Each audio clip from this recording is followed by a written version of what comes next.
Mom ये क्या कर रही हैं आप? मैं वेजिटेबल ले आता ना। कोई बात नहीं है सर। कैसे कोई बात नहीं है? हाँ मॉम कितना भारी है ये, चलो यहाँ से। वर्ल्ड में दो किस्म के लोग होते हैं, एक अमीर और दूसरे गरीब। अमीर दुनिया को अपनी जूते की नोक पर रखते हैं और गरीब को नसीब में उनके जूतों से ज्यादा छेद होते हैं। अमीर कहता है कि मेहनत करके गरीबी हटाई जा सकती है, लेकिन गरीब जानता है कि गरीबी की दलदल से सिर्फ मेहनत या किस्मत के बल पर नहीं, उसके लिए और भी बहुत कुछ करना पड़ता है।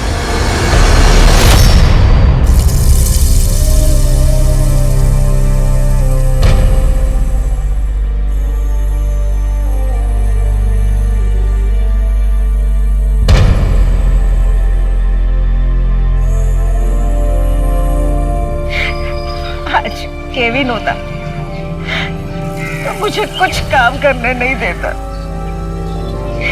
जाने गॉड ने से कौन सी गलती की कि सजा दी कि मेरा यंग सन मुझसे छीन लिया।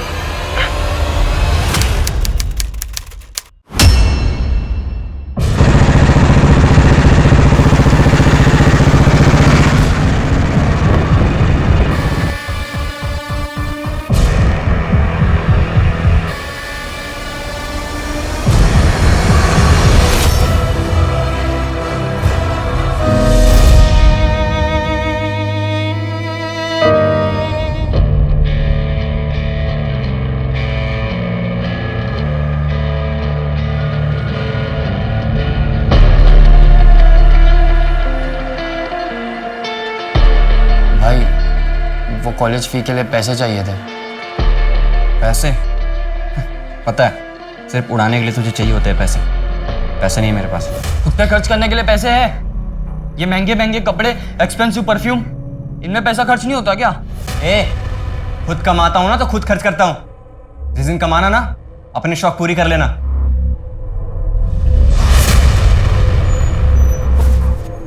केविन, मैंने तुझे मना किया ना इसे उतारने के लिए। आप मेरा कितना ख्याल रखते हो माँ? अच्छा सुनो, आउट ऑफ स्टेशन जा रहा हूँ मैं, और हाँ अपना ख्याल रखना। तुम भी। ये तू रोज रोज आउट ऑफ स्टेशन कहाँ जाता है? अपने काम से काम रखना। बकवास करता रहता है हमेशा।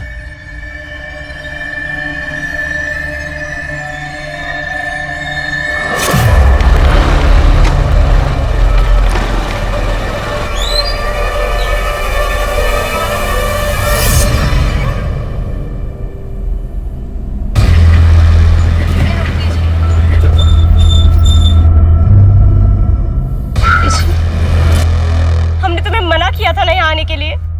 देखो संध्या, मैं तुमसे बहुत ज्यादा प्यार करता हूँ। लेकिन हम तुमसे प्यार नहीं करते हैं। ये किसके लिए झूठ बोल रही हो? अपने बाप के लिए? तुम समझते क्यों नहीं हो? क्या समझू? हाँ, कि मेरा नाम केविन है, या हम दोनों अलग है इसलिए हम कभी साथ नहीं हो सकते? देखो संध्या, अगर तुम मेरा साथ दोगे तो मैं तुम्हारे लिए कुछ भी कर सकता हूँ।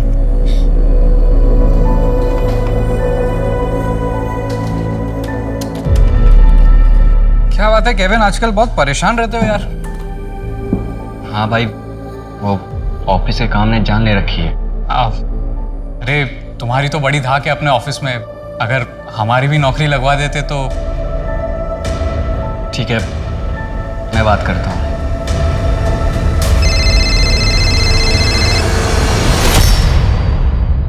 हाँ, आज लड़के वाले हमें देखने आए थे, रिश्ता पक्का कर दिया है हमारा। क्या बकवास कर रही हो तुम? ऐसा हो ही नहीं सकता, और ऐसा होने भी नहीं दूंगा। क्या करोगे तुम? अगर हमने उनसे कुछ कहा तो वो हमें भी मार डालेंगे और तुम्हें भी। मुझे किसी से डर नहीं लगता संध्या। अगर जान से मार देते हैं तो मारने दो, बस तुम मेरा साथ दो और कुछ नहीं चाहिए हमें।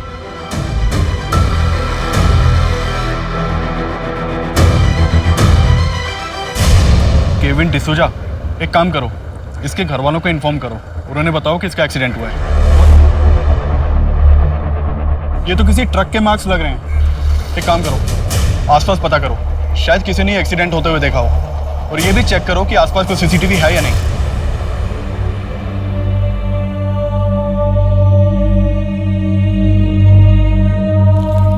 ये सामान देखिए, क्या ये सामान केविन का ही है? नहीं, मेरा केविन नहीं मर सकता साहब, आपसे जरूर कोई मिस्टेक हुआ है। मेरे को अभी कभी ये बॉडी देखने का है, ये मेरा केविन नहीं है। मैम, आप बॉडी नहीं देख पाएंगी, ट्रक ने बहुत बुरी तरह से रौंदा है। मैंने बोला ना आपको, अभी के अभी मुझे ये बॉडी देखना है बस।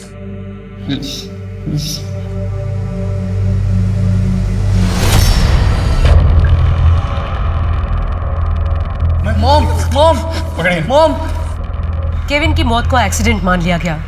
पुलिस को उस ट्रक ड्राइवर का भी कुछ पता नहीं चला जिसके ट्रक के नीचे आकर केविन की जान चली गई थी। केविन को मरे 8 साल बीत चुके थे, लेकिन केविन की मां के आंसू नहीं थमे थे। भले ही पुलिस के लिए ये केस बंद हो चुका था, लेकिन केविन की मां एना को न्याय नहीं मिला था। उसे अपने बेटे के हत्यारे को जेल के अंदर देखना था। वो तो ये भी मानने को तैयार नहीं थी कि ऐसे अचानक उसका बेटा उसे छोड़कर चला कैसे गया। उसके बहुत से सवाल थे जिसका जवाब किसी के पास नहीं था। इन 8 सालों में दुनिया बहुत बदल गई थी, लेकिन अगर कुछ नहीं बदला था तो वो था हैवानियत का मनहूस चेहरा।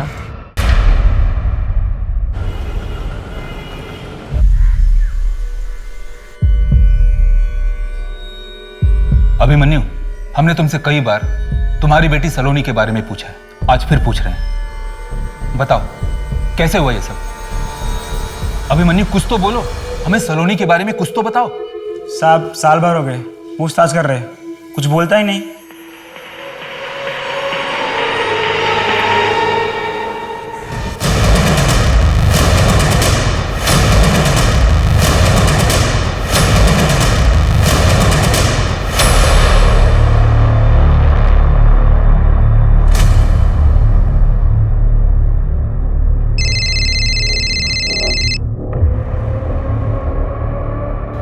I'm sorry यार, मेरी बीवी फोन नहीं उठा रही है, शायद वो किसी किटी पार्टी में बिजी है। ओके सी, किसी भी हालत में ये क्लाइंट मिस नहीं होना चाहिए। फाइल का हम बाद में देख लेंगे।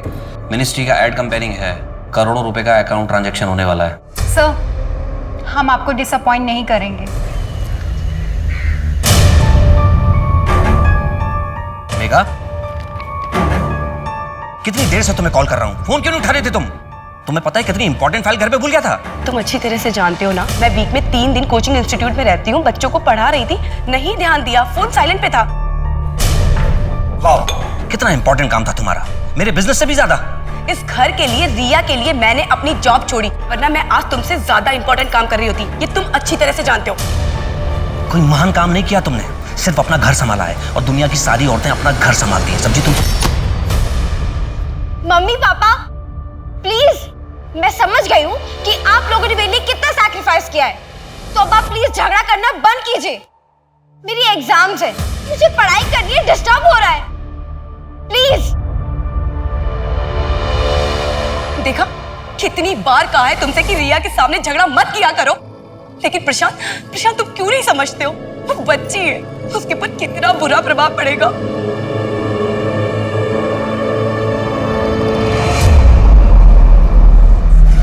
तुम्हें पता है, सपने पूरे करने के लिए सपने देखना बहुत जरूरी होता है। दुनिया का ऐसा कोई काम, ऐसी कोई नौकरी नहीं है जो तुम सब नहीं कर सकते। बस उसके लिए क्या करना है, अपने आप को काबिल बनाना है।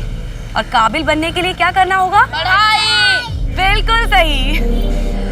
चलो अब पढ़ाई शुरू करें। हाँ। A for apple, B for ball, C for cat, D for dog, E for elephant, F for G for ICT complicated to computer। आज टाइम हो गया है, कल हम लोग यहीं से चैप्टर स्टार्ट करेंगे, तो सब लोग टाइम पे आना, कोई भी क्लास मिस नहीं करना, ठीक है? चलो बाय।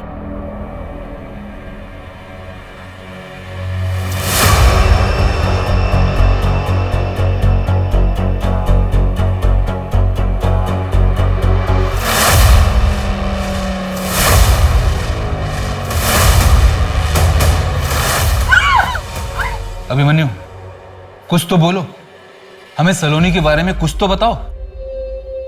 अभिमन्यु, चाय पियोगे? हौलदार। हाँ सर। चलो।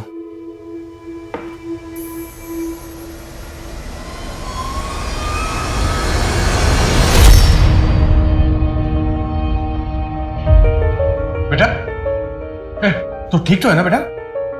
एकदम ठीक हो। आपके लिए चाय बना रही हूँ। अच्छा चाय वह छोड़, तो मेरे साथ चल, तुझे कुछ दिखाता हूँ। अच्छा ये देख रिपोर्ट, देखो कितनी जल्दी ठीक हो गया तेरा हाथ भी और कल भी।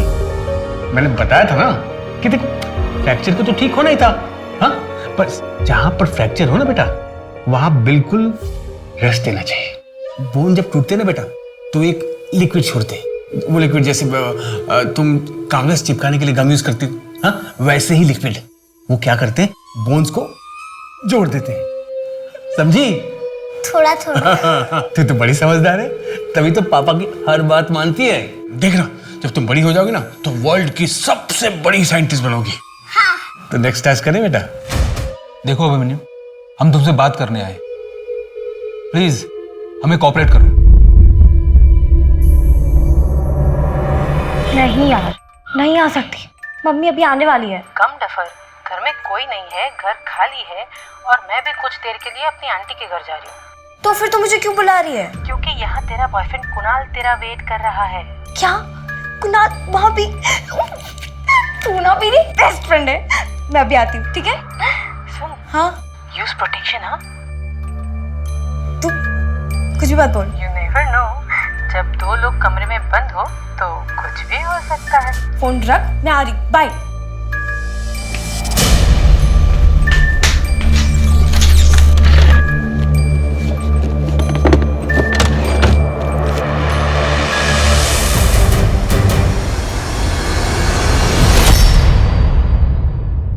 रिया, क्या कर रही थी तुम?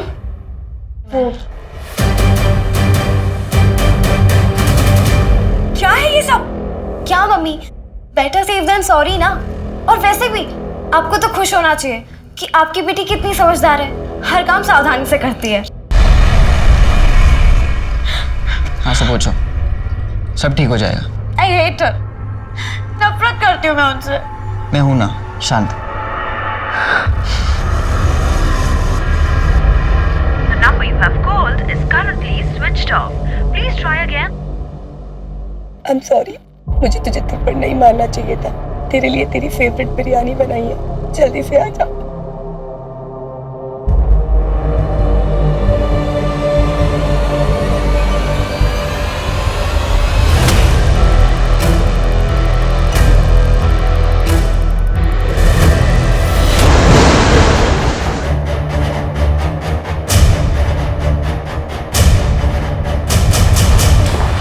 रॉबरी और मर्डर का मामला सर, ये घर में अकेली थी जब इनके साथ ये सब कुछ हुआ।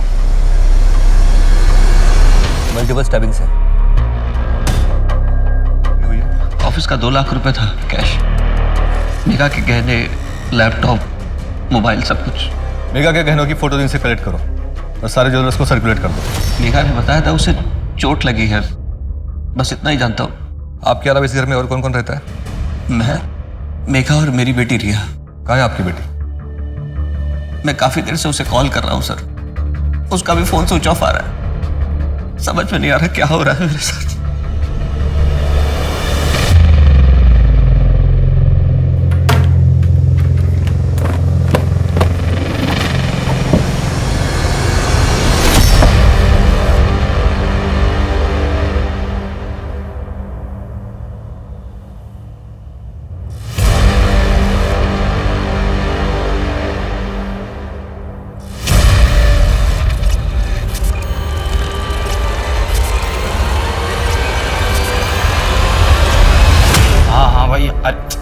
अच्छा आता हूँ, लेकिन सुन, सब अपने अपने ड्रिंक्स खुद अरेंज करेंगे। नहीं यार, अच्छा नहीं लगता बार बार तुम लोग पैसे देते हो। पैसे डोंट वरी, भाई की जेब झाड़ता हूँ, 100-200 तो मिल ही जाएंगे।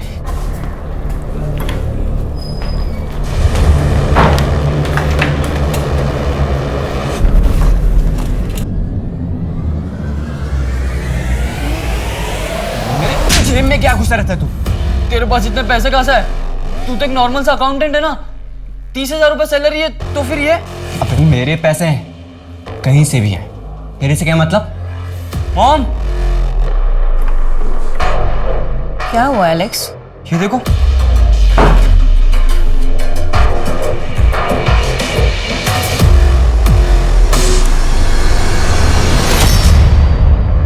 सर मेगा की पोस्टमार्टम रिपोर्ट आ गई है। उसके पेट पर 3 वार किए गए थे। फैमिली मेंबर के अलावा वहाँ पर एक आदमी के भी फिंगरप्रिंट्स मिले। असल में वो स्टैबिंग के वाउंड थे। लेकिन मेगा के पति ने बताया कि उसने कहा था चोट लगी है। मेगा ने बताया था उसे चोट लगी है। सर मेगा की सोसाइटी के एंट्रेंस पर एक सीसीटीवी है, हमने उसकी फुटेज निकलवाई। पोस्टमार्टम रिपोर्ट के मुताबिक 4 से 5 के बीच उसकी मौत हुई थी। प्रशांत 7:30 बजे घर आया, फिर उसने पुलिस को इन्फॉर्म किया। लेकिन सर 6:30 बजे रिया घर से बाहर जाते हुए दिखाई दी थी। रिया से कांटेक्ट हुआ? नहीं सर, उसका फोन 4 बजे से बंद। उसका फोन सबसे पहले ट्रेस करो, सबसे ऑब्वियस में उसकी फोटोज भेजो, ढूंढो उसे। क्या आपको लगता है मेगा की मौत में रिया का हाथ था? बेटे हम ये नहीं कह रहे कि रिया ने अपनी माँ का खून किया है। इस वक्त हमारे सामने जितने सबूत आए हैं उनसे हमको लगता है कि रिया को कुछ ना कुछ पता होगा। देखिए इंस्पेक्टर, आपका काम है रिया को ढूंढना, मेरी बीवी के कातिलों को सजा दिलाना, ना कि यहाँ नई नई कहानियां बुनना। अगर आप लोगों से काम नहीं होता तो मुझे बता दीजिए। मेगा की किसी से दुश्मनी या झगड़ा? ऐसा कुछ नहीं था। मेगा एक बहुत अच्छी और सुलझी हुई औरत थी। आपके पत्नी को पहले भी स्टैप किया गया था। मुझे तो वही पता चलेगा ना जो वो मुझे बताएगी।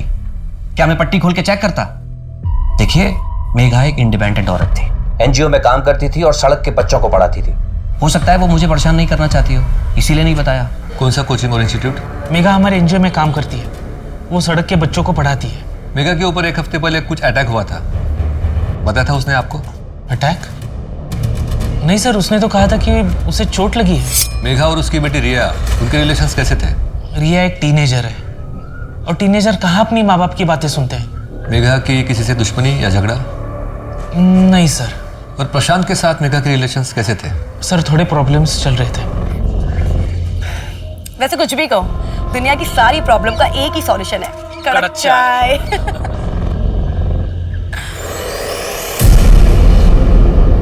क्या सोचने लग गई?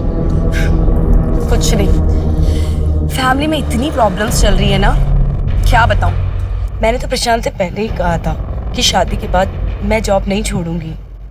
रिया हो गई और मुझे जॉब छोड़नी पड़ी। लेकिन अब तो रिया बड़ी हो गई ना, अब तो तुम अपने मन का काम कर सकती हो। हाँ, लेकिन प्रशांत को नहीं पसंद है ना मेरा जॉब करना। फिर रोज रोज झगड़े होने लग जाते हैं और फिर अपना मंत्र जाप शुरू कर देता है वो। दुखम सुखम एतद। तुमको कैसे याद है ये सब? हाँ, इसका मतलब प्रशांत काफी रिलीजियस है। बहुत ज्यादा सर। इस डायरी का क्या मतलब? सर इसमें लाखों का हिसाब लिखा है और मेरा भाई तो एक नॉर्मल सा अकाउंटेंट था। सर मैंने उसके पास ढेर सारे पैसे भी देखे। इस डायरी के हिसाब से उसने अपने दोस्त उज्जवल भाई को 10 लाख रुपए दिए थे रखने के लिए। अरे लेकिन डायरी में तो कोई कुछ भी लिख सकता है। नहीं सर, आप जरा इसकी डेट देखिए। सर जिस दिन भाई ने लिखा था कि उसने उज्जवल भाई को 10 लाख दिए, उसके 2 दिन बाद ही भाई की मौत हो गई। तो सर उज्जवल भाई पिछले कई साल से आगरा से गायब है। पहले तो मेरा ध्यान नहीं गया, बट अब सोचता हूँ तो लगता है क्या उज्जवल भाई का कुछ लेना देना हो सकता है भाई के एक्सीडेंट से। राजन जी, इस उज्जवल के बारे में पता करो कहाँ है। आपके और मेघा के बीच रिलेशंस कैसे थे? जैसे नॉर्मली हस्बैंड वाइफ के होते हैं, कभी प्यार कभी छोटी मोटी नोक-झोंक। हमें तो पता चला है कि आपके और मेघा के बीच उसके काम करने को लेकर काफी लड़ाइयाँ होती थी। हाँ होती थी। देखिए मेरी एक एड कंपनी है, अच्छा खासा मुझे प्रॉफिट हो जाता है। ऐसे में मेघा को काम करने की जरूरत ही नहीं थी। मैं सिर्फ इतना चाहता था रिया बड़ी हो रही है, वो उसका ख्याल रखे, दैट्स इट। अच्छा आप ये बताइए कि जिस दिन मेघा की मौत हुई थी उस दिन आप कहाँ थे? मैं अपने क्लाइंट के साथ मीटिंग में था। प्लीज सर ये फालतू के सवालात बंद कीजिए। 2 दिन हो गए मेरी बेटी लापता है और आप लोग हाथ पे हाथ रख के बैठे हुए। Please do something sir. Sir उस उज्जवल का फोन 8 साल पहले से उसी दिन से डिस्कनेक्ट है जिस दिन केविन का एक्सीडेंट हुआ था। किसी को कुछ नहीं पता इस बारे में। घर भी बंद पड़ा है 8 साल से। कोर्ट से इस उज्जवल के घर का सर्च वारंट निकलवाओ जल्दी। ओके सर मेघा के गहनों के बारे में कुछ पता नहीं चल रहा है, ना ही उसके लैपटॉप और मोबाइल के बारे में। मेघा का ऑनलाइन डेटा चेक करो। जी सर एक और बात, मेघा के मर्डर वाले दिन जब रिया 6:30 बजे घर से निकली थी तो उसके आधे घंटे पहले एक लड़का भी वहाँ से निकला था। मैंने रिया के दोस्तों से पूछताछ की, कुणाल नाम है उसका, रिया का बॉयफ्रेंड है। ये कुणाल का एड्रेस निकालो, उठाकर ले आओ उसे यहाँ पे।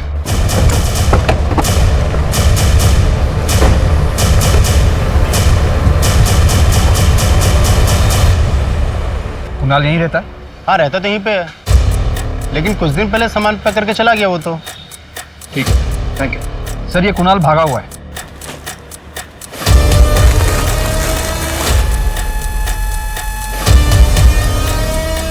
एक वो दे देना।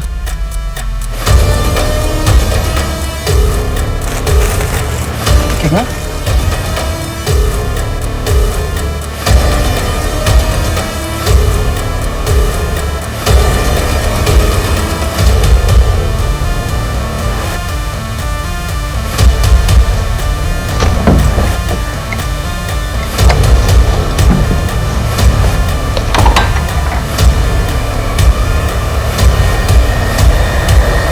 पुलिस को पता चल गया तो? पुलिस को कुछ नहीं पता चलेगा, है ना मुझ पे भरोसा? क्या? Thank you so much, thank you so much. Yes yes, मैं कल आके आपसे मिलता हूँ। Thank you, thank you.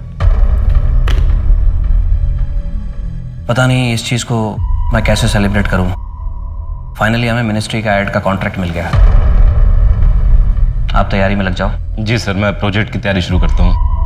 बस ये खुशी दुगनी हो जाएगी अगर रिया मिल जाए तो। आप टेंशन मत लो, रिया मिल जाएगी।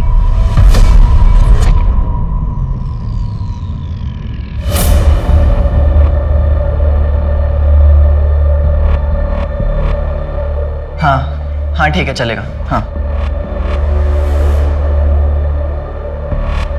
काम हो जाएगा।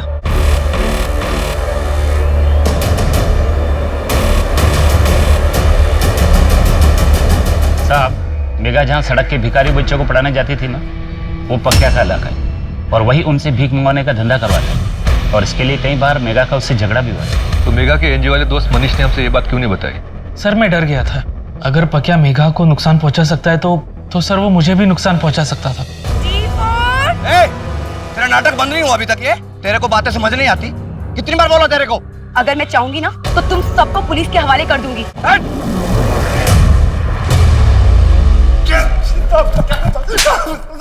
माफ कर साहब, मैं कुछ नहीं किया साहब। एक मिनट, क्या किया मेघा के साथ? नहीं साहब, हमने नहीं मारा उसको। चाकू से वार तूने किया था ना पहले भी? अब हमें तो पता भी नहीं है कुछ। सच में साहब हमने नहीं मारा। मार मार किसकी खाल उधर तो सचों को बताओ इससे।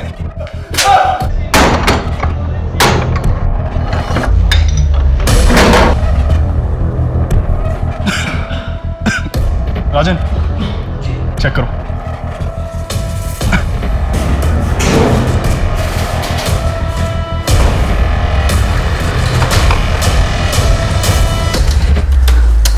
इस कंप्यूटर को जब्त कर लो। सर ये तो बहुत पुराना दिख रहा है। कोई बात नहीं, आईटी डिपार्टमेंट वालों के पास भिजवाओ, क्या पता इसमें से कोई डाटा मिल जाए।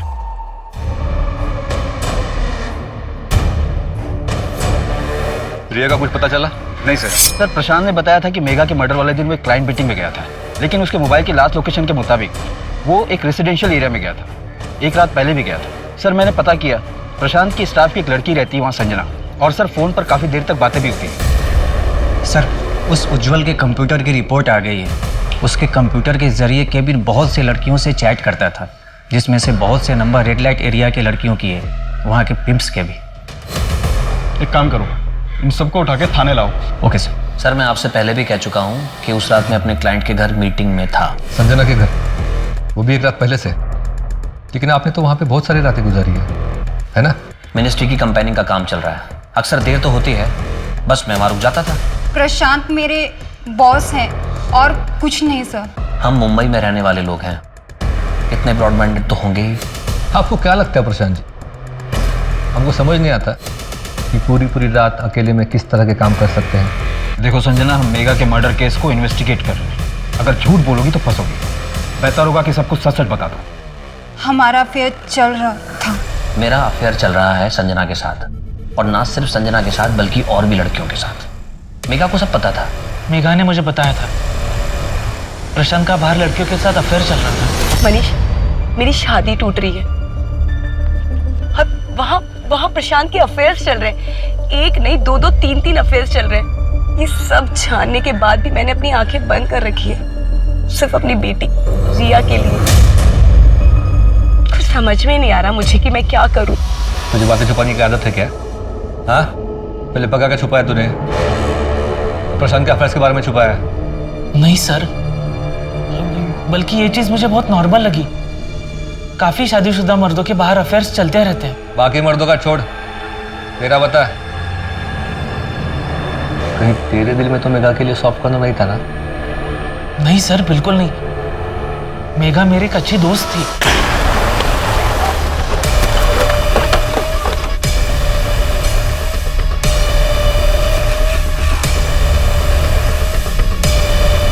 केविन के साथ क्या लेना देना था तुम्हारा?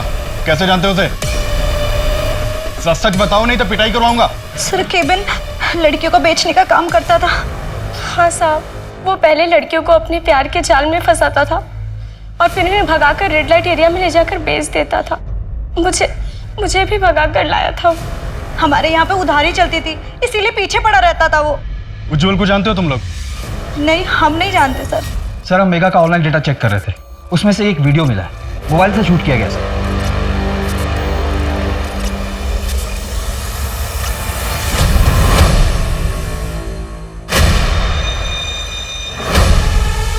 सर इसमें फेस ठीक से नजर नहीं आ रहा, लेकिन ये जो आदमी है ये लंगड़ा के चल रहा है। देखो सर मैंने चेक भी किया, ये मेघा के मोबाइल से शूट किया गया है, पर ये वीडियो है कहाँ का ये पता नहीं चल रहा है। थोड़ा पीछे से लगो। कोचिंग क्लासेस ब्रिलियंस, ये तो वही कोचिंग क्लास है जहाँ मेघा पढ़ाती थी। चलो बाय। ये फुटेज में कौन जानते हो? सर मुझे तो कुछ समझ में नहीं आ रहा है, मेघा ने भी कुछ बताया नहीं मुझे। ठीक है, आप लोग जा सकते हो। जी सर।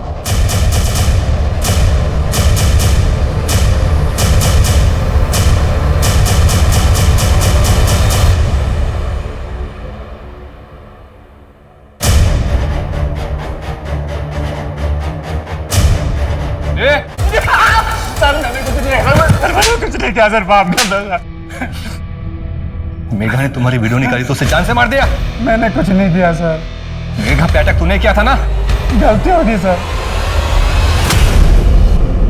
अगर तुम्हारी बीवी और बच्चों का मुझे ख्याल नहीं होता ना, तो तुम्हारा ये वीडियो पुलिस को दिखाकर तुम्हें जेल करवा देती। लेकिन लड़कियों को मॉलेस्ट करने के चक्कर में तुम्हें जेल हो गई, तो समाज तुम्हारी बीवी और बच्चों को जीने नहीं देगा। अगर आज के बाद में तुमने किसी भी लड़की के साथ में ऐसा किया ना, तो ये वीडियो सीधा पुलिस को जाएगा। मेघा पे अटैक तूने किया था ना? हाँ सर, मैं डर गया था कि मेघा वीडियो पुलिस को दे देगी, लेकिन सर मैंने मेघा का खून नहीं किया सर। इससे सच छुपाना तुम्हारा काम है, मारो इसे। सर बांद्रा एरिया से 2 फ्लाइट की टिकट बुकिंग हुई है लंदन के लिए, लेकिन नाम चेंज करके बुकिंग हुई है।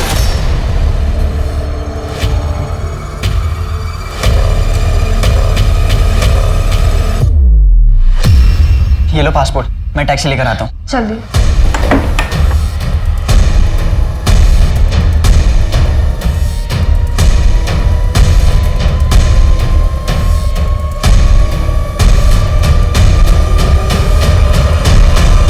सर मैं सच कह रही हूँ, मैंने कुछ नहीं किया है। तो फिर तुम घर से क्यों भागी? मम्मी के साथ मेरी छोटी सी लड़ाई हो गई थी, फिर गुस्से में मैं अपनी फ्रेंड के पास चली गई थी कुणाल से मिलने। फिर हमने थोड़ी देर साथ में टाइम स्पेंड किया और फिर कुणाल वहां से चला गया था। और फिर जब मैं घर गई तो मैं बहुत डर गई थी, और उस दिन सुबह भी मेरी मम्मी के साथ बहुत बड़ी लड़ाई हुई थी। रिया बेटा, अब मैं और तुम्हारे पापा शायद साथ नहीं रह पाएंगे। मतलब आप लोग डिवोर्स ले रहे हो? अरे तो पापा जो कहते हैं वो कीजिए ना, छोड़ दीजिए नौकरी। रिया बात मेरी जॉब की नहीं है, तुम्हें कैसे बताऊं, बाहर तुम्हारे पापा के अफेयर्स चल रहे हैं। तो वो तो चलेंगे ही ना, आप उनसे दिन रात झगड़ा जो करती रहती हैं। रिया बेटा, लाइफ बहुत कॉम्प्लिकेटेड हो गई है, अब मैं तुम्हें सब सच नहीं बता सकती। परवशम दुखम सुखम एतद। रिया चुप हो जाओ। इस एक मंत्र ने मेरी पूरी जिंदगी खराब कर दी, मेरा सब कुछ बर्बाद कर दिया। मेरे दुखों का कारण ये मंत्र ही है। अगर भगवान ना करे कल तुम्हें कुछ हो गया ना, तो उसका कारण भी ये मंत्र ही होगा। रिया बेटा। उस मंत्र में ऐसा क्या था? पता नहीं सर, लेकिन पापा हमेशा उस मंत्र का चैंटिंग करते रहते हैं। सर वो मंत्र तो मैंने ऐसे ही कहीं सुन लिया था बरसों पहले, चैंट करके अच्छा लगता था मुझे। मेघा तो सर मुझसे गुस्सा रहती थी, इसीलिए उसको उस मंत्र से भी प्रॉब्लम होगी शायद। सर ये अभिमन्यु सिंह साइंटिस्ट है, बहुत बड़ा जीनियस। 1 साल पहले जब इसे दिल्ली में अरेस्ट किया गया था, तब उस वक्त भी यही मंत्र जप रहा था।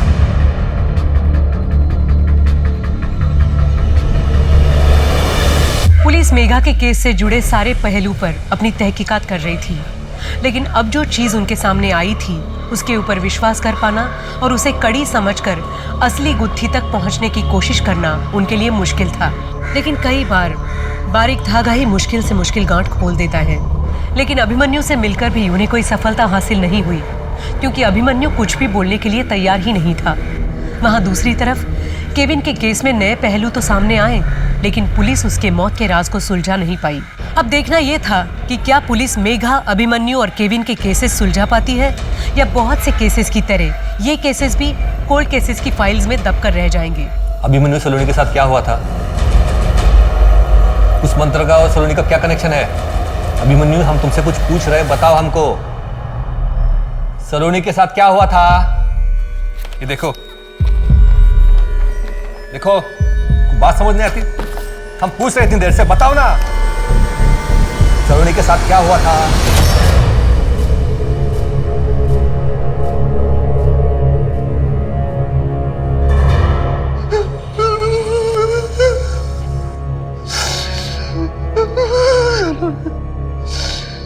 मैंने सलोनी के साथ सही नहीं किया। मैंने सलोनी के साथ सही नहीं किया। क्या सही नहीं किया? हम तुमसे कुछ पूछ रहे हैं, प्लीज बताओ हमको, सलोनी के साथ क्या सही नहीं किया था? मैंने अपनी बेटी के साथ नहीं किया।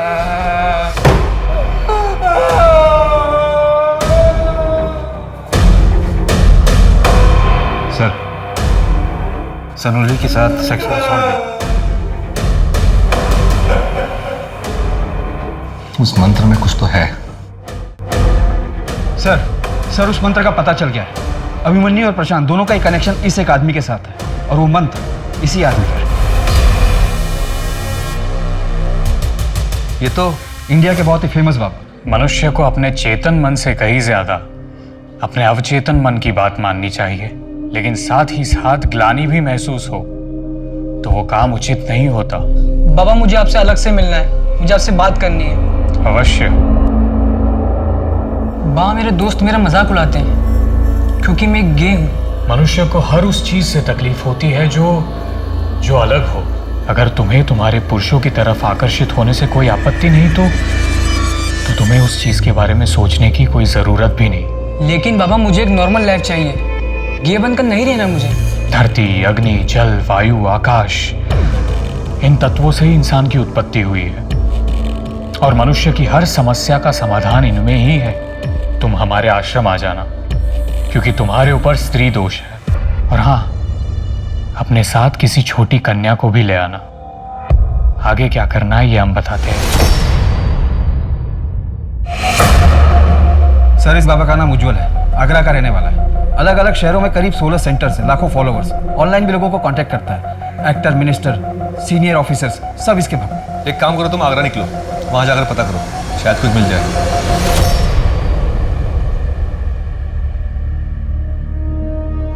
सर, ये तो उज्जवल है। एक मर्डर केस में हमें भी इसकी तलाश है। ये देखिए सर, केविन की डायरी है। इसमें उसने उज्जवल को 10 लाख रुपए देने की बात लिखी है, और जब केविन का मर्डर हुआ था ये उज्जवल तभी से गायब है। और ये मंत्र? सर, इस मंत्र के बारे में तो हमें भी कुछ समझ में नहीं आया। केविन क्रिश्चियन था, फिर उसने अपनी डायरी में ये मंत्र क्यों लिखा होगा? इस बाबा को पकड़ पाना नामुमकिन है। कोई सबूत नहीं हमारे पास उसके खिलाफ। सर, किसी ने मेघा के गहने बेचने की कोशिश की है। क्यों मारा मेघा को? बाबा जी, ये एग्जाम मुझे ना बहुत बुरे नंबर आए हैं, मैं अपनी जान दे दूंगी। इतनी छोटी सी बच्ची इतनी तकलीफ में? बेटा, अभी तो जीवन की शुरुआत हुई है, अभी इसका अंत करना चाहती हो? अपने माता पिता के बारे में सोचो। और बेटा, जिसका जन्म हुआ है उसका अंत निश्चित है, लेकिन जीवन से मुंह मोड़ना उचित नहीं। इसका डटकर सामना करना चाहिए। बेटा, मुझे एक बात बताओ, तुम कहाँ रहती हो? मुंबई। ठीक है, अगले महीने हम मुंबई आने वाले हैं, तब तुम हमें हमारे आश्रम में आकर मिलना। लेकिन तब तक मन में कोई गलत विचार मत लाना। अपने आंसू पोंछो। अब मैं तुम्हारे सारे दुख दर्द दूर कर दूंगा। अच्छा, तुम्हारे मम्मी पापा कहाँ हैं? मैं अकेले आई हूँ। ठीक है, आप ये लो, इसे पी लो, फिर आराम से बैठकर बातें करेंगे। क्या हुआ? मुझे आइस क्यूब चाहिए, मैं ज़्यादा ठंडा पीती हूँ। मंगवाता हूँ।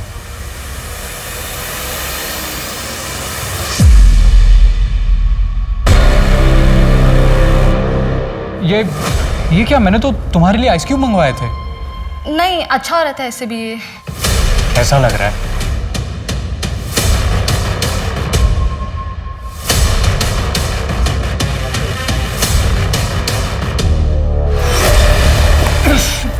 तू बेहोश नहीं हुई? पापा पापा पापा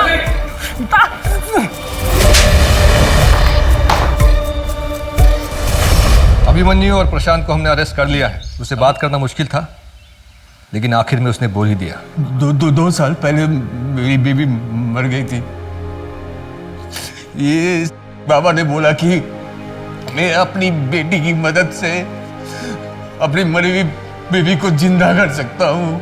तूने उसकी बेटी के साथ रेप किया और फिर तेरी ही बातों में आकर उसने अपनी बेटी की जान ली। मैं तो अभी भी यही मानता हूं कि शरीर में चेतना को वापस डाला जा सकता है, बस चेतना को बुलाने की जरूरत है। बच्ची का रेप करके? इसका कोई सबूत नहीं है आपके पास। प्रशांत को पकड़ना हमारे लिए भी मुश्किल रहा, लेकिन उसके सुपारी किलर ने गहने बेचने की कोशिश की और पकड़ा गया।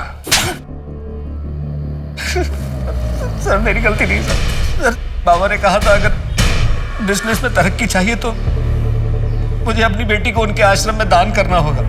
मेघा को इसका पता चल गया था सर, मैं डर गया था, मैंने इसलिए उसे मरवा दिया। प्रशांत ने किसका खून किया है, किसका खून नहीं किया, इससे मेरा क्या लेना देना। हाँ, प्रशांत से मैंने ये कहा था कि अपनी बेटी को आश्रम में सौंप दे, सेवा के लिए। सेवा करने के लिए या रेप करने के लिए? इसका भी कोई सबूत नहीं है आपके पास। ये अंदर करने के लिए मुझे बस एक सबूत चाहिए था, लेकिन तूने खुद मुझे 2 सबूत दिए हैं। पहला, तूने मेरी बेटी पर रेप करने की कोशिश की। मैं ये कह दूंगा कि मेरी छवि धूमिल करने के लिए आप मुझ पर झूठा इल्जाम लगा रहे हैं। दूसरा भी सुन ले उज्जवल, यही तेरा असली नाम है ना? आगरा से खून करके भागा था। तुम मेरा कुछ नहीं बिगाड़ सकते। बिगाड़ा तो तूने खुद अपना है, तूने सारे क्राइम्स करके। ले जाओ इसे।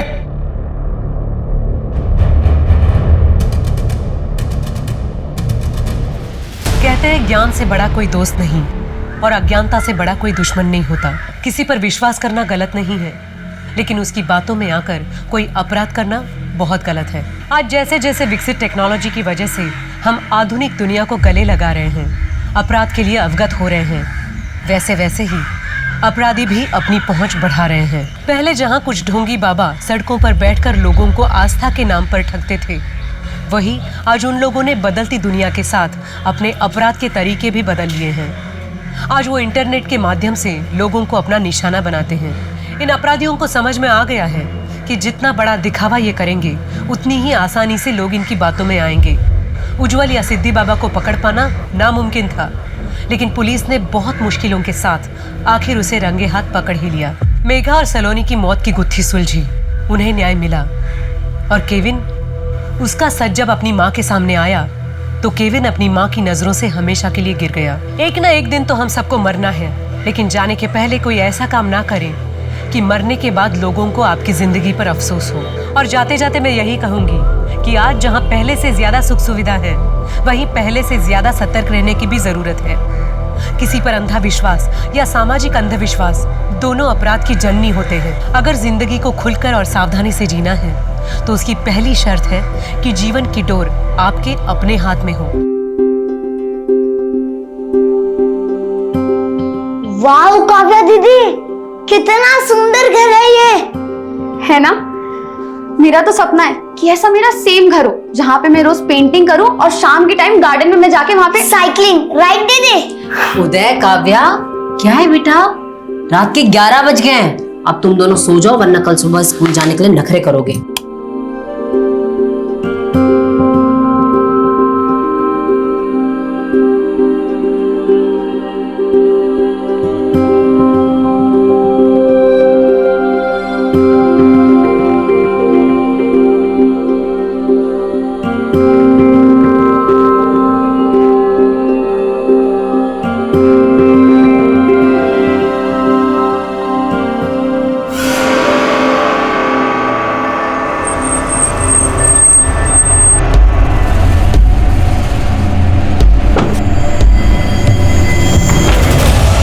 नमस्कार, मैं सोनाली कुलकर्णी क्राइम पेट्रोल 70 के इस नए अध्याय में आपका स्वागत करती हूँ। तस्वीरों में भी कहानियां छिपी होती हैं, बस उन्हें देखने की नजर और नजरिया चाहिए। ये केस भी एक तस्वीर है जिसमें एक सहमा देने वाली व्यथा छिपी है और इस व्यथा के कई जीते जागते पात्र थे जिनकी आप बीती 223 पन्नों की एक चार्जशीट में लिखी गई थी। इस केस के केंद्र में थी 16 वर्षीय काव्या। पेंटिंग और साइकिलिंग का शौक रखने वाली काव्या ने सोचा नहीं होगा कि वो एक ऐसे गुनाह का केंद्र थी जहां से ये केस 360 डिग्री का घुमाव लेकर एक ऐसी परिधि का निर्माण कर रहा था जिसके अंदर इंसानी दर्द को चीर देने वाली सिसकियां भी थी और डरा देने वाला हाहाकार भी।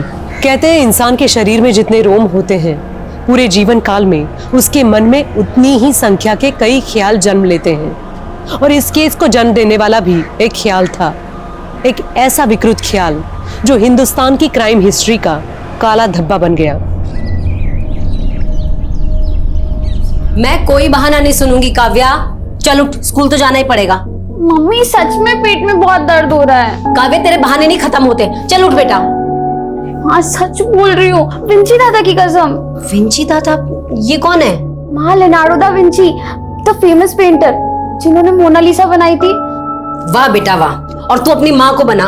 उठ काव्या, बेटा बोर्ड एग्जाम्स है इस बार, तेरे कुछ तो पढ़ ले। अरे माँ पढ़ लूंगी लेकिन अभी तेरे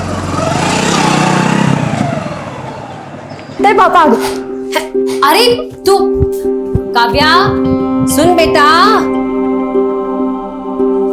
अरे तू पापा मेरा बच्चा। पापा मैंने एक पेंटिंग बनाई है, आपको दिखाऊंगी। हाँ भी। और वो और अब कहाँ गया पेट दर्द? अभी भी हो रहा है पापा, देखो ना। काव्या तेरी नौटंकी बंद कर, जल्दी रेडी हो और स्कूल जा वरना लेट हो जाएगी तू। अरे क्या सरिता, बेचारी के पेट में दर्द हो रहा है, तुम इसे डांट रही हो। जा बेटा, आज की तेरी स्कूल की छुट्टी।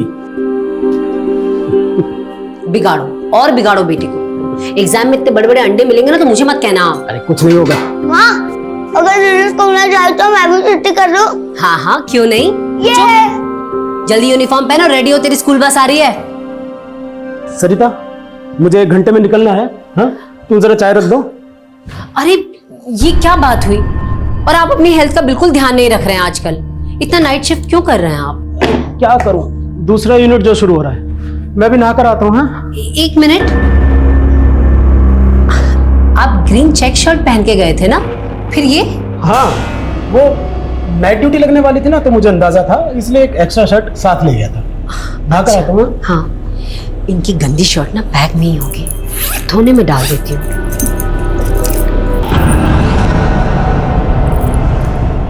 सरिता हाँ तुम मेरे बैग में क्या कर रही हो? अरे वो आपने बोला था ना गंदी शर्ट है, तो मैंने सोचा मैं धोने में डाल दूं। शर्ट तो मिली नहीं, ये चाबी किसी के घर की है क्या? नहीं वो घर की नहीं, गोडाउन की चाबी है। वो मैं अपने कपड़े गलती से फैक्ट्री में भुलाया था, तो कपड़ों की जगह ये चाबी उठा लाया। बहुत भुलक्कड़ होता जा रहा हूँ अभी। हाँ तो एक काम करो, मेरी चाय बना दो, मुझे देर हो रही है। हाँ हाँ बना।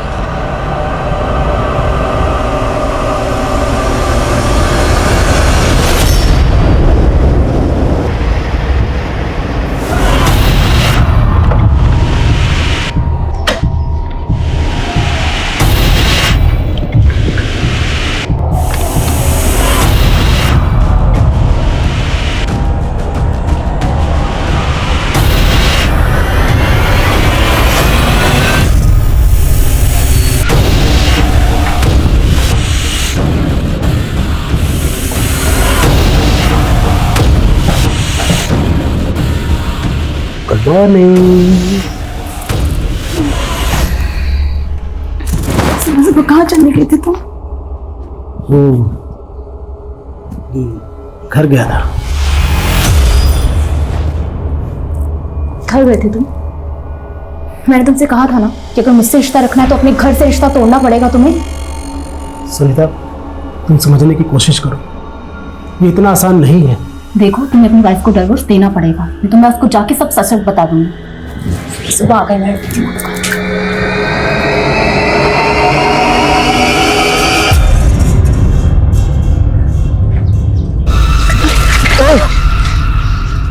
Sorry. It's okay.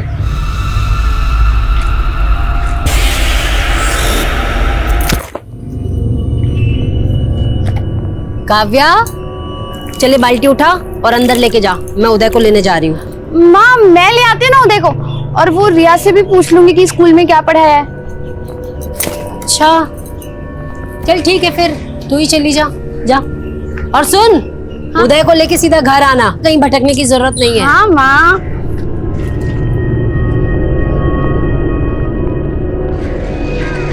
Kavya Kavya सुनना। काव्या मुझे ना तुझसे एक काम था। क्या काम है रोनी आंटी? नहीं माँ, दीदी मुझे लेने नहीं आई, इसलिए रिया दीदी मुझे घर छोड़ने आई। बहुत लापरवाह हो गई है ये काव्या, पता नहीं कहाँ चली गई। रिया बेटा, अगर तुम्हारे घर काव्या आए ना तो उसे कहना उसकी मम्मी बहुत गुस्सा कर रही थी। ठीक है आंटी, मैं बोल दूंगी उसको। ठीक है बाय। माँ, हाँ काव्या दीदी का फोन तो यहीं पे है।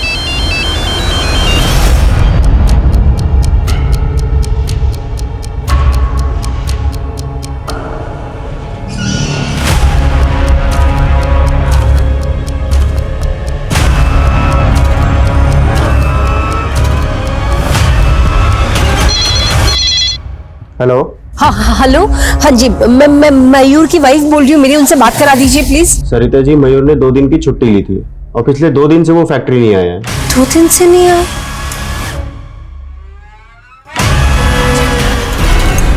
भाई साहब, ये मेरी बेटी है काव्या, आपने देखा कैसे कहीं? मम्मा, हाँ? काव्या दीदी की साइकिल। हाँ? काव्या की साइकिल?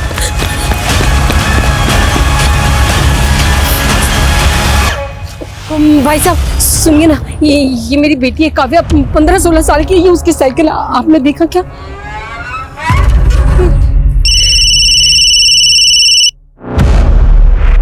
हेलो मयूर, काव्या कहीं नहीं मिल रही। तुम फिक्र मत करो, मैं भी आ रहा हूँ, किसी काम में फंसा हुआ था। मयूर प्लीज झूठ मत बोलो, मुझे पता तुम 2 दिन से फैक्ट्री नहीं गए हो। क्या बोल रही हो सरिता? मुझे कोई बहस वहस नहीं करनी, बस मुझे काव्या मिल जाए, मुझे और कुछ नहीं चाहिए। काव्या जरूर मिल जाएगी, तुम परेशान मत हो, मैं आ रहा हूँ ना। तुम एक काम करो, तुम तब तक पुलिस को इन्फॉर्म करो।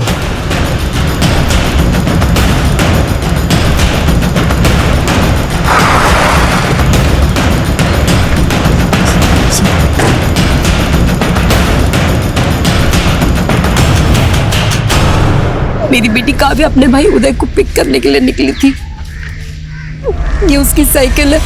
आप बिल्कुल फिक्र मत कीजिए, हमारी टीम आसपास के एरिया में पता कर रही है, आपकी बेटी बहुत जल्द मिल जाएगी। सर, इस पूरे एरिया में ना कोई दुकान है ना कोई सीसीटीवी। हम काव्या की फोटो आसपास के लोगों को दिखा रहे हैं। तो अपनी जांच का एरिया बढ़ाओ। Yes sir. किसी भी हालत में लड़की को दो।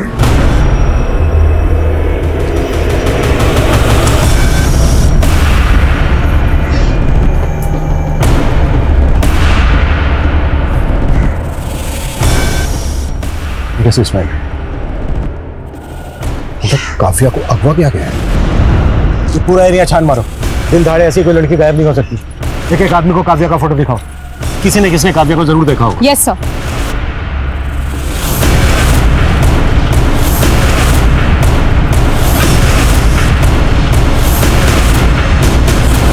आपके बेटे की स्कूल बस यहाँ आकर रुकती है। यहाँ से आपका घर कितनी दूर है? जी 0.5 किलोमीटर इस तरह।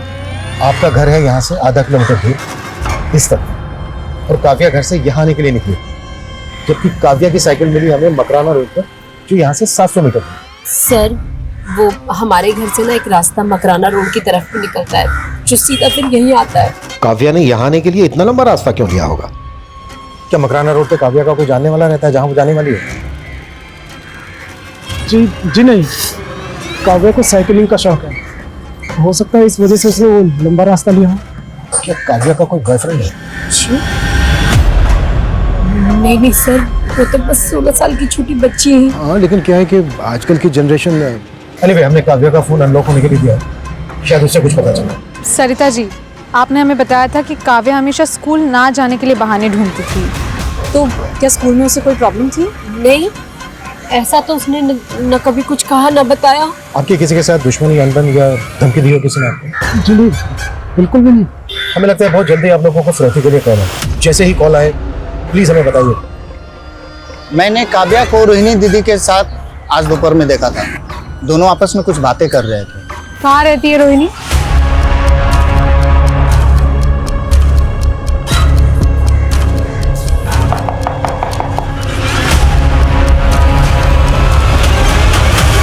जी हाँ, मैं दोपहर को मिली थी काव्या से। काव्या काव्या सुन ना। काव्या मुझे ना तुझसे एक काम था। क्या काम है रोनी आंटी? कल ना मेरे घर पाठ होने वाला है, तो मम्मी से कहना कि आए, ठीक है? 2 बजे तक आ जाए। ठीक है, मैं बोल दूंगी।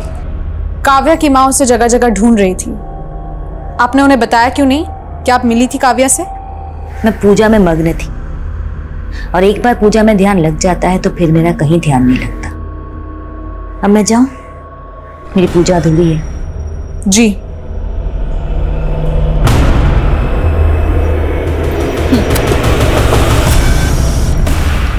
सर, फॉरेंसिक्स ने ये कंफर्म किया है कि काव्या की साइकिल के पास जो रुमाल मिला, काव्या के पेरेंट्स को अभी तक रैंसम का कॉल आया नहीं। 12 घंटे हो गए हैं किडनैपिंग में। अब तक तो कॉल आ जाना चाहिए था। ये किडनैपिंग वाकई में रैंसम के लिए हुई है या फिर एंगल कुछ और है?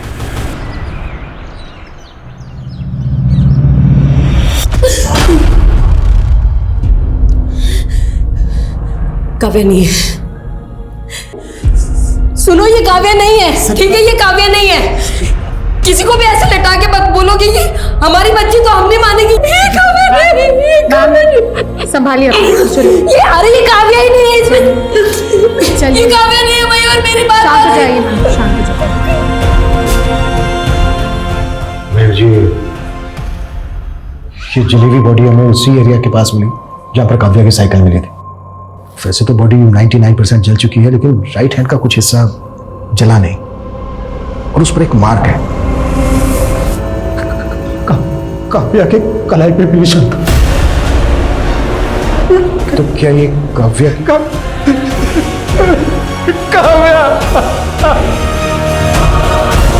ना तो फ्रोती मांगी गई है, ना ही कोई दुश्मनी का एंगल सामने आया है। आखिर 16 साल की बच्ची को कोई इतनी बुरी तरह से जलाकर क्यों मारेगा? काव्या का फोन अनलॉक हुआ? सर, मेरी साइबर टीम से बात हुई है, 1-2 दिन में हो जाना चाहिए। काव्या के पेरेंट्स ने किसी पर शक नहीं जताया। कहीं ऐसा तो नहीं है कि काव्या के पेरेंट्स हमसे कुछ छुपा रहे हैं जो इस केस से कनेक्टेड है, इसलिए इस केस की कड़ियां नहीं जुड़ रही हैं? एक काम करो, काव्या के पेरेंट्स की बैकग्राउंड करवा। सर, मैं सोच रही थी कि काव्या की फ्रेंड रिया से बात करूं। हो सकता है जो बात पेरेंट्स को ना मालूम हो वो दोस्त को मालूम हो। काव्या बार बार स्कूल ना जाने के बहाने ढूंढती थी। क्या स्कूल में उसे कोई बुली कर रहा था? नहीं मैम, ऐसा बिल्कुल नहीं था। उसका दिमाग कभी पढ़ाई में लगता ही नहीं था। उसका दिमाग तो हमेशा पेंटिंग बनाने में और साइकिलिंग करने में लगता था। काव्या के पेरेंट्स का कहना है कि उसका कोई बॉयफ्रेंड नहीं था। क्या तुम्हें पता है उसके बॉयफ्रेंड के बारे में?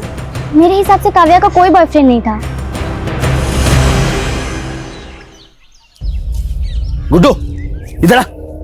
यहाँ भी पीछे, स्कूल में भी पीछे। हाँ, आगे कब बढ़ेगा? अरे स्कूल में तेरा नाम जनक रखा था, ये सोच के कि राजा जनक जैसा विद्वान बनेगा, और तू नाम खराब करने पे तुला है। अब दिसंबर, आजकल बहुत नाटक हो गए तेरे। हैं? अरे बाजार भाव से ज्यादा पैसे दे रहा हूं, फिर भी तू नाटक कर रहा है। देखिए प्रमोद जी, मैंने पहले ही आपसे कहा है कि मुझे वो जमीन नहीं बेचनी। सोच ले दिसंबर, बेटा छोटा है भी तेरा। देखिए, धमकी मत दीजिए। वरना क्या करेगा तू? वरना क्या? अरे साला 2 करे का आदमी सर पर बैठेगा। सर फोड़ दिया।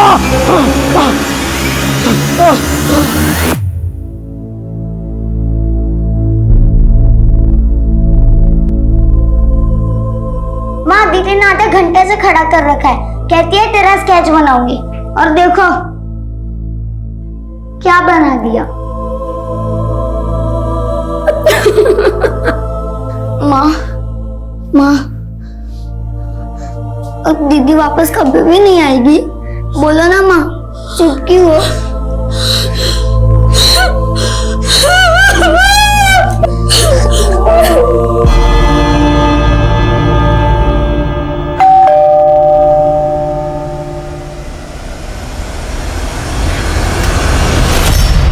सर, आप मयूर जी, हमें आपके घर की तलाशी लेनी है।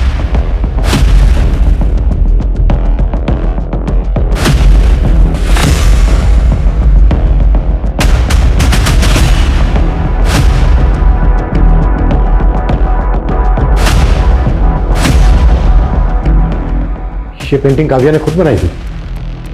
जी हाँ, इसी ने बनाई है। लेकिन लेकिन आप लोग ये ढूंढ क्या रहे हैं? बेटी हमारी मरी है और आप हमें पर शक कर रहे हैं।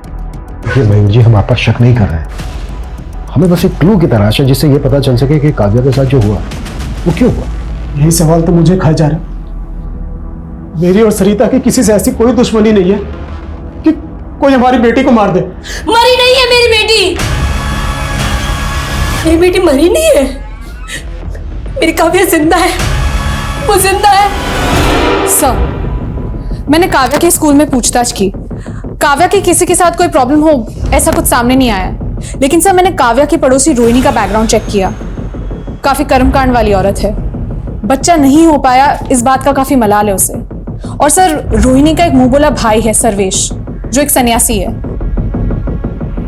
तुम्हारे कहने का मतलब है कि ये तंत्रमंत्र का चक्कर हो सकता है? रोहिणी ने ही बच्चा पाने की चाहत में काव्या के साथ कुछ कर दिया? सर, मैंने खबरियों से कहा है कि रोहिणी के इस सन्यासी भाई की कुंडली निकाले। रोहिणी, जीजा जी नहीं आए? मैं जानता था वो नहीं आएंगे। तुम उनकी छोड़ो, ये बताओ आगे क्या करना है? ये लो, उन्हें खाने में मिलाकर एक बार खिला देना, फिर जो तुम चाहोगे सिर्फ वही होगा।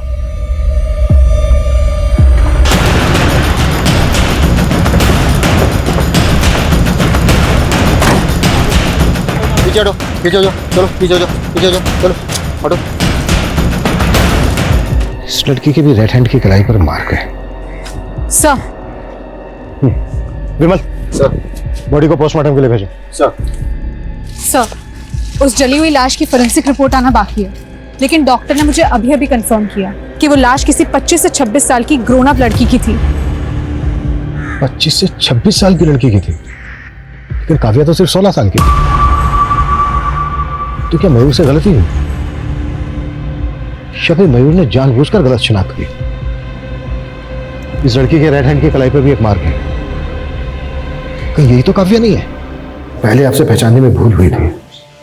वो जली हुई लाश आपकी बेटी काव्या की नहीं थी। देखा, मैंने कहा था ना, वो हमारी काव्या नहीं थी और ये भी हमारी काव्या नहीं है।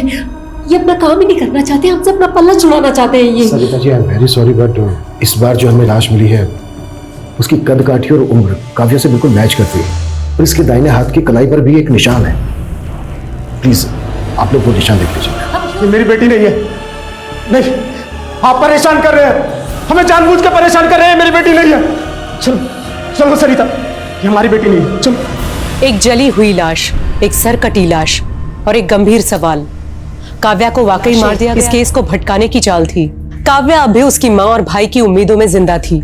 डीएनए लगभग 30 दिन का समय लेने वाला था और अब तक ये चर्चाएं गर्म थी कि इस केस के इन्वेस्टिगेटिव ऑफिसर ने अपने पिछले 2 केस 48 घंटे के अंदर क्रैक कर लिए थे।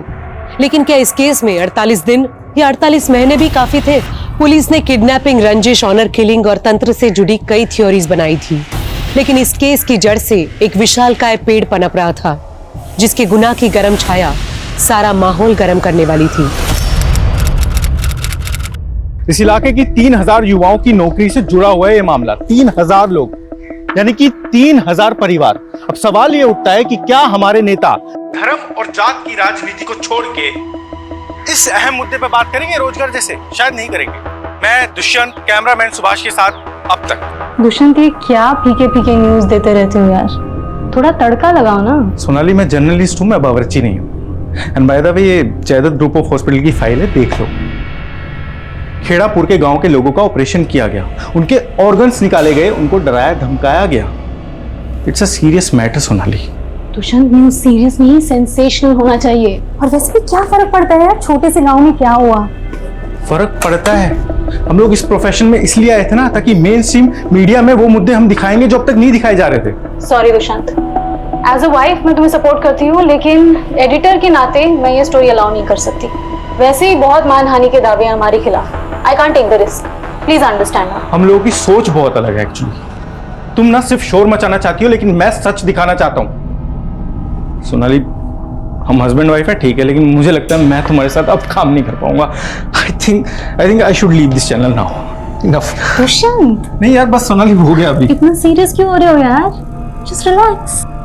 देखो अभी कुछ देर में मैं लाइव जा रही हूँ, हम आराम से बैठ के बात करेंगे ना इस बारे में लेटर। चलो, आई सी यू सून।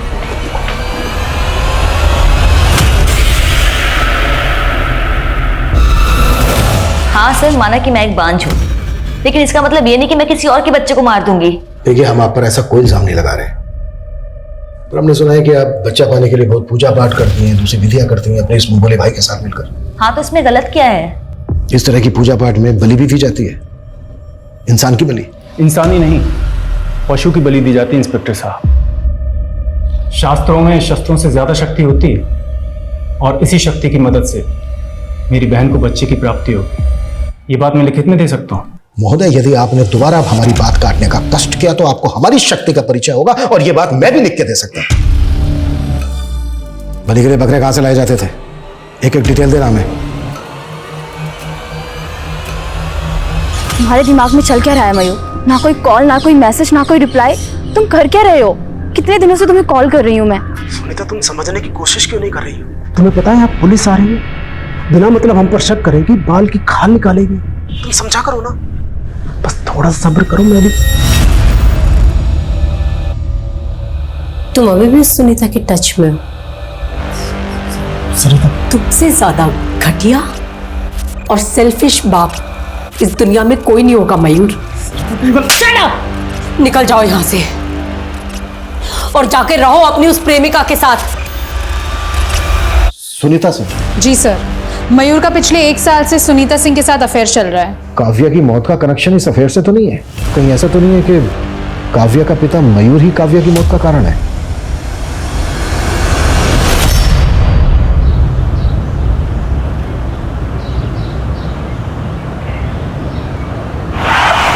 What? सरिता का एक्सीडेंट हो गया है? इसमें जरूर मयूर का हाथ है। नहीं सर, मैंने पता किया है, ये रैश ड्राइविंग का केस है। ड्राइवर नशे में था। मुझे अभी भी यकीन नहीं हो रहा है कि केस इतनी आसानी से खत्म होने वाला नहीं है। ये तो मयूर और मयूर के गर्लफ्रेंड दोनों को थाने बुलाओ। Yes sir. तो माहेश्वरी जी, आपको लौकी की सब्जी ज्यादा पसंद है या आलू की? सोनाली, मैं एक गरीब परिवार से आती हूँ, भूख देखी है मैंने, इसीलिए खाने में मेरे कोई नखरे नहीं है। जो मिल जाए खुशी से खा लेती हूँ। आपकी इसी सादगी की वजह से तो आप जानी जाती है। हाँ सर, मेरा और सुनीता का अफेयर है, लेकिन आप इसका गलत मतलब निकाल रहे हैं। मतलब ये है कि तुम्हारी बीवी और बेटी इस रिश्ते के खिलाफ थे, इसलिए तुमने दोनों को एक एक करके हटा दिया। अब अगला नंबर किसका है? उदय का? आप मुझ पर जो चाहे इल्जाम लगा सकती हैं। वैसे भी एक शादीशुदा आदमी के साथ अफेयर रखने वाली औरत को ना सोसाइटी में कोई इज्जत मिलती है, ना ही उसके अपने परिवार में। हमें आपके अफेयर से कोई लेना देना नहीं। देखिए, आप यकीन करिए, मुझे भी सरिता और काव्या की मौत का उतना ही अफसोस है, लेकिन मैं किसी बात के लिए गिल्टी नहीं हूँ, क्योंकि मैंने कुछ गलत नहीं किया है। आप कुछ भी बोल रहे हैं सर, और एक बात साफ कर दो, मैंने और सुनीता ने तय किया है कि हम शादी करेंगे, और सुनीता उदय को सगी माँ की तरह प्यार देगी। हम उसे कोई तकलीफ नहीं होने देंगे। हमारी नजर रहेगी तुम पर। काव्या की मौत का हिसाब आना भी बाकी है। नाटक बंद कर। तूने मेरी डिलीवरी की थी ना, और उसके बाद तूने बोला कि मेरा बच्चा मरा हुआ पैदा हुआ है। सर, डीएनए रिपोर्ट आ चुकी है, वो सरकटी लाश काव्या की है।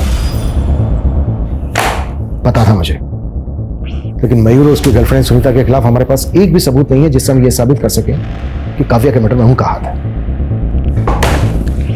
कहां चूक हो रही है हमसे? हमें ये केस रीइन्वेस्टिगेट करना होगा सर। हमें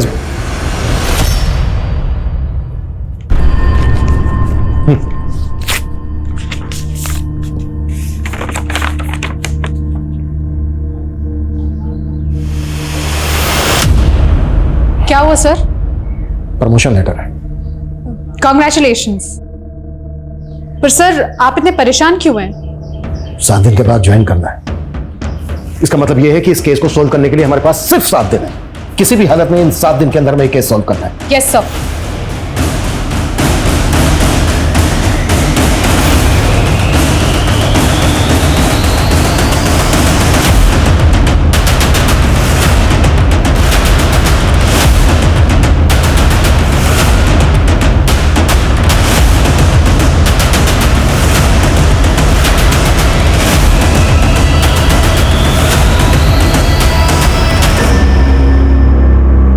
सोनाली, जो वीडियो वायरल हुए देखा है तुमने?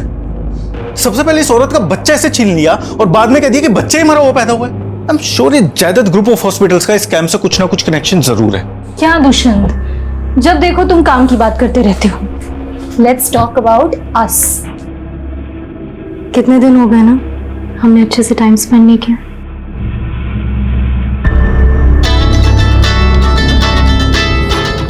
सोनाली, मुझे बहुत इंपॉर्टेंट टिप मिली है, मुझे जाना होगा। I have to go, please. Hello,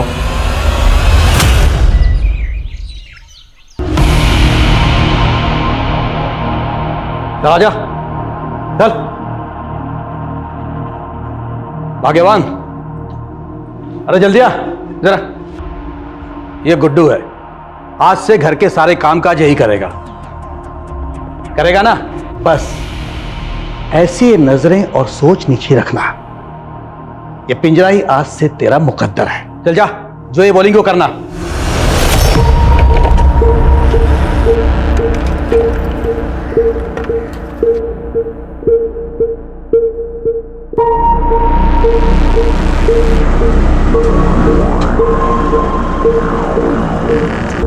कहाँ हो तुम?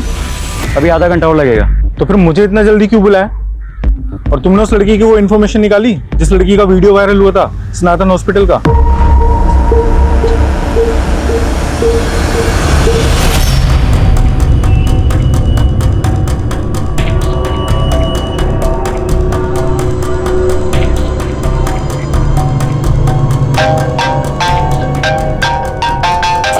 एक मिनट खुला। हेलो। सॉरी सोनाली मैम, इस टाइम आपको डिस्टर्ब किया। दरअसल दुष्यंत सर ने मुझे विशाल नगर बुलाया था। 1 घंटे से उनको कॉल कर रहा हूँ, उनका फोन ऑफ आ रहा है, अभी तक आए भी नहीं वो। क्या वो आपके साथ है क्या? कहीं फंस गया होगा, खुद ही कॉल कर लेगा।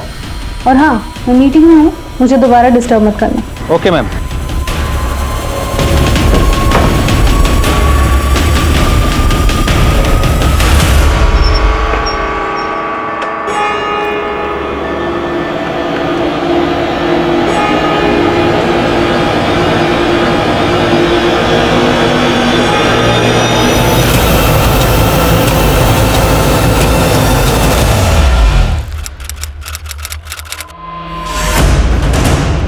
जैन सर।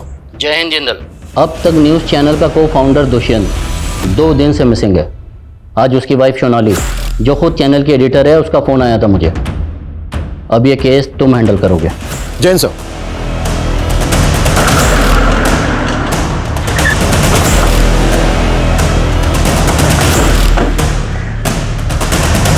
मैं समझ सकती हूँ कि दुष्यंत के गायब होने के पीछे सबको कोई ना कोई कॉन्स्पिरेसी नजर आ रही होगी।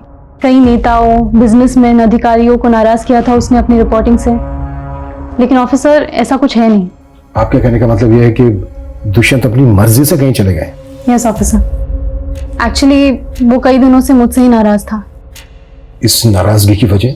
हम दोनों ने मिलकर ये चैनल खोला था और eventually I became the face of the channel. इसीलिए दुष्यंत को कहीं ना कहीं ऐसा लगने लगा कि वो पीछे रह गया। सब उसके मन का वहम है। अगली बार मिलूंगी तो समझा लूंगी उसे। आप प्लीज उसे जल्द से जल्द ढूंढ निकालिए। श्योर। सर दुष्यंत को आखिरी 3 कॉल उस्मान शेख नाम के आदमी के आए थे। सर ये है उस्मान शेख, हिस्ट्री शीटर है। सर इलीगल आर्म डीलिंग्स के चार्जेस लगे थे इसके ऊपर।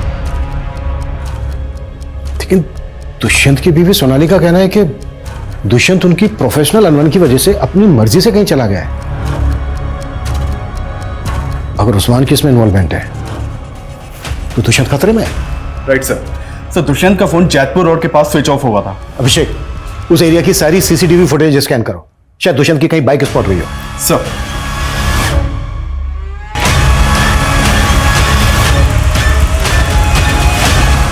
उस्मान सैयद दुष्यंत किसी ड्रग डीलर के कांटेक्ट में था। देखिए, अगर बात पैसों की होती तो अब तक रैंसम का कॉल आ चुका होता आपको। हमें डाउट है कि उस्मान को किसने सुपारी दी दुष्यंत की। माय गॉड, वो किस हाल में होगा? आपको शक है किसी पर? नहीं, अभी कुछ समझ में नहीं आ रहा है। मैं आपको खुद फोन करूंगी, please give me some time.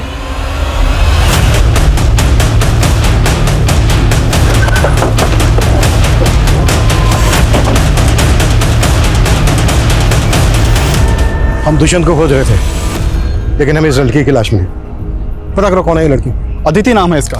Sir इसने सतनाम हॉस्पिटल वहाँ के एक डॉक्टर कविता उनके ऊपर इल्जाम लगाया था कि उन्होंने इसकी डिलीवरी करवाई थी और बाद में इसके बच्चे को गायब कर दिया था और इससे मरा हुआ बच्चा सौंप दिया था। वो दुष्यंत और अदिति की सुपारी दे दी। पता करो दुष्यंत और अदिति के बीच कोई कांटेक्ट था क्या? सर मैं इस अदिति से कभी मिली तो नहीं, हाँ लेकिन दुष्यंत ने मुझसे बात की थी इसके वीडियो के बारे में, बट फिर उसने उस स्टोरी को फॉलो किया या नहीं ये मैं नहीं जानती। मैडम दुष्यंत सर ने मुझसे कहा था कि वो इस स्टोरी। सर अदिति मारी जा चुकी है, कहीं दुष्यंत की जान को तो खतरा। देखिए अगर दुष्यंत और अदिति एक दूसरे से कांटेक्ट में थे तो यस दुष्यंत के लिए खतरा है। हम सतनाम हॉस्पिटल वालों से क्वेश्चनिंग कर रहे हैं। सर मैं किसी अदिति को नहीं जानती। जब मैंने किसी अदिति नाम के पेशेंट की डिलीवरी की ही नहीं तो बच्चा गायब करने का तो सवाल ही नहीं उठता। आप अगर चाहें तो रिकॉर्ड्स चेक कर सकते हैं। सर सतनाम हॉस्पिटल वाले तो इस बात को सिरे से खारिज कर रहे हैं कि अदिति उनके वहाँ कभी डिलीवरी के लिए आई थी। सर अदिति और दुष्यंत इन दोनों को भी आपस में कोई लिंक नहीं मिल रहा है। हो सकता है कि दोनों केसेस अलग अलग हों। दुष्यंत गायब है। दुष्यंत जिस हिस्ट्री शीटर उस्मान के टच में था वो भी गायब है। कुछ तो मिस कर रहे हैं हम लोग। सर मैंने खबरियों को सोनाली की कुंडली निकालने को कहा था तो पता चला है कि सोनाली का एक कुणाल नाम के बिजनेसमैन के साथ अफेयर चल रहा है। सर कुणाल दुष्यंत का ही दोस्त है और दुष्यंत के चैनल को इसी ने फंड किया है। सोनाली का दुष्यंत के दोस्त कुणाल के साथ अफेयर चल रहा है।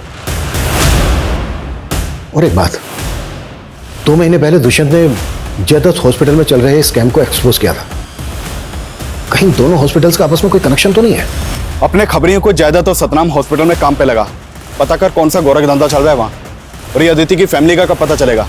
जल्दी पता कर, टाइम बहुत कम है हमारे पास। ठीक है सर, करता हूं। ऑफिसर यहाँ मेरे हस्बैंड इतने दिनों से लापता है और आप उन्हें ढूंढने की जगह मेरी जासूसी कर रहे हैं। मेरा अफेयर है या नहीं है इसका इस केस से कोई ताल्लुक नहीं है। अगर ये केस आपकी बजाय किसी नेता या अभिनेता से जुड़ा होता ना तो आपने अब तक ब्रेकिंग न्यूज बनाकर डिबेट शुरू कर दी होती। हमें आपकी तरह चिल्लाकर झूठ को सच बनाने की आदत नहीं है। हम सच को ना खोद के निकालते हैं। आपके पति दुष्यंत की सच्चाई भी हम सामने लाकर रहेंगे। हेलो सर उस्मान का पता चल गया है। उठा लो उसे।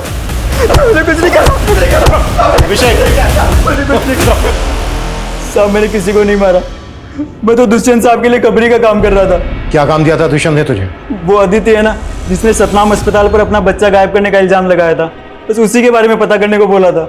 अदिति के बारे में क्या पता किया तूने? साहब वो अदिति थी नहीं, उसका नाम दीपाली था और वो एक पत्रकार थी।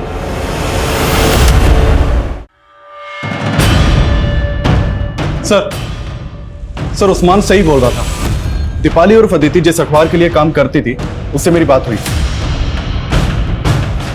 एक जर्नलिस्ट इतने रेपुटेड हॉस्पिटल पे आखिर ब्लेम क्यों कर रही थी? आज का बुलेटिन यही समाप्त होता है। अंत में एक रिक्वेस्ट, अगर आपको मेरे पति दुष्यंत के बारे में कोई भी जानकारी मिलती है तो कृपया नीचे दिए गए नंबर पर संपर्क करें। Thank you.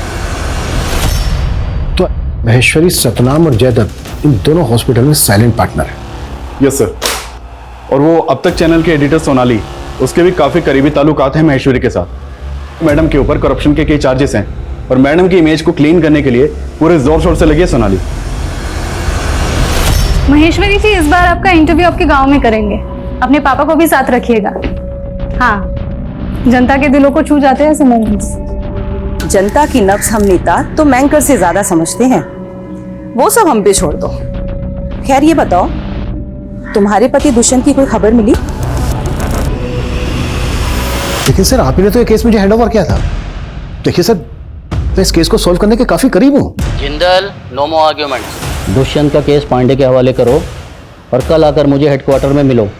जय हिंद सर।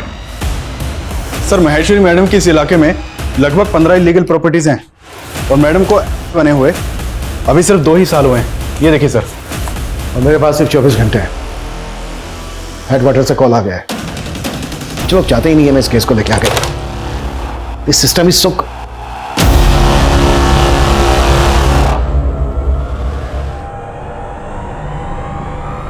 ये कॉटेज मैंने कहीं तो देखा है।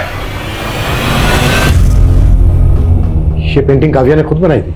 जी हाँ, इसी ने बनाई है। सर ये तो ज्योति नगर में मकराना रोड पर है। Yes, Kavya murder case. नहीं सर, आपके जाने के बाद काव्या के केस में कोई प्रोग्रेस नहीं हुई है। और सर, काव्या के बाद पिछले 4 सालों में और भी कई यंग लड़कियों की मिसिंग केस रिपोर्ट हुई है। थैंक्स रितु।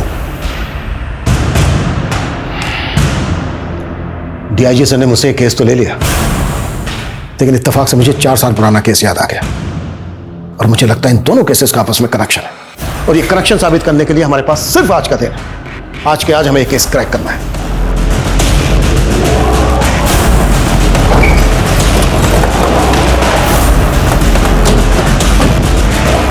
चलो। ये बंगला तो सालों से बंद है साहब, यहाँ कोई नहीं आता, बस कभी कभार गुड्डू भैया आते हैं। कौन है गुड्डू? महेश्वरी का पीए।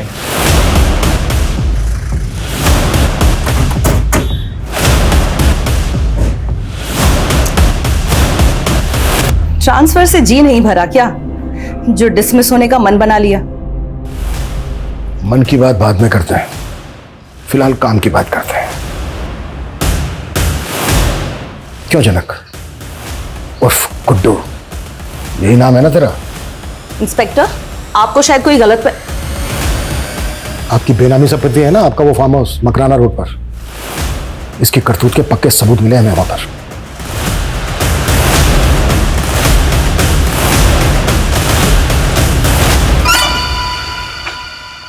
सर बहुत गंदी बदबू आ रही है इसमें, ये देखिए सर।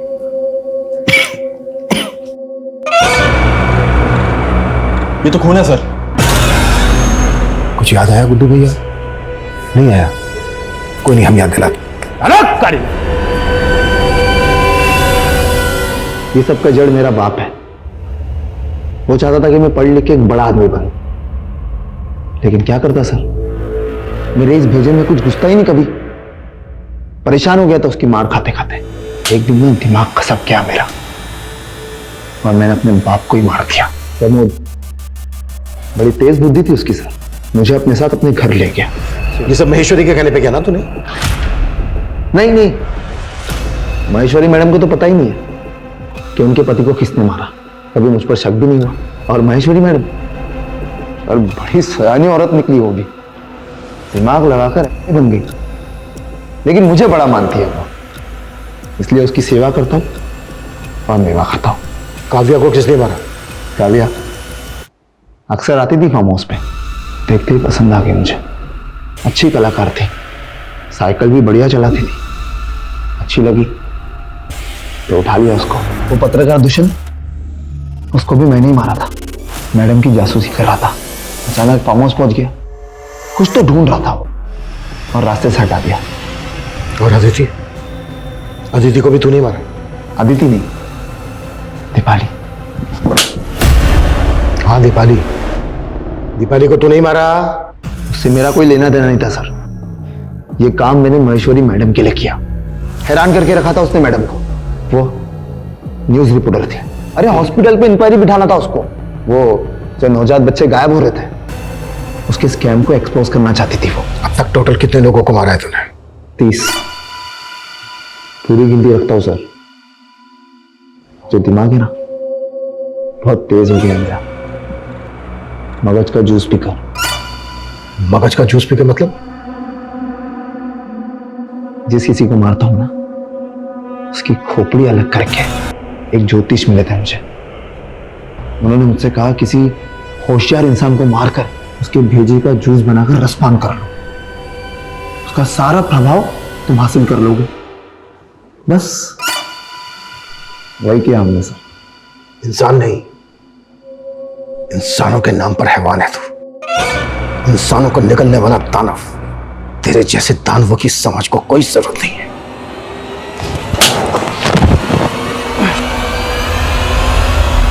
हमने आदि मानव से मानव बनने और मानवों द्वारा निर्मित की गई कई सभ्यताओं के विकास और पतन की गाथाएं सुनी होंगी, लेकिन ये गाथा मानवीय अस्तित्व को विचलित करने वाली व्यथा है। ये ख्याल ही आतंक से भरा हुआ है कि कोई इंसान को मार के खा सकता है। लेकिन जनक ने दावा किया है कि वो लगभग 30 लोगों को मार के उनके मगज का मांसाहार कर चुका है। नोएडा के निठारी कांड के बाद ये हिंदुस्तान का दूसरा कैनिबल यानी नरभक्षी हत्याकांड है। और हैरानी की बात ये थी कि ये सभी हत्याएं सन 2005 से हो रही थी। अलग अलग क्षेत्रों से आए दिन कई लोग गायब हो रहे थे और आखिरकार ऑन रिकॉर्ड फाइल हुए 18 मिसिंग केस और 4 हत्या के केस लगभग 15 साल बाद न्याय की दहलीज पर पहुंचे। लेकिन जनक जैसी विकृत मानसिकता के अपराधियों की मानसिक स्थिति पे ये सवाल उठने लगते हैं कि कहीं वो एबनॉर्मल तो नहीं, और इस परिस्थिति में कातिल को सजा में रियायत मिल जाती है। लेकिन मेडिकल रिपोर्ट ने जल्द ही ये साफ कर दिया कि जनक एबनॉर्मल नहीं था, लेकिन बचपन से पनप रहे मानसिक अवसाद ने उसको इतना खूंखार अपराधी बना दिया। अब मैं सोनाली कुलकर्णी आपसे विदा लेती हूँ, फिर होगी मुलाकात एक नए और चौंका देने वाले केस के साथ। देखते रहिए क्राइम पेट्रोल सतर्क। जय हिंद। इस तरह के और भी एपिसोड देखने के लिए हमारे चैनल को सब्सक्राइब करें और बेल आइकन दबाना ना भूलें।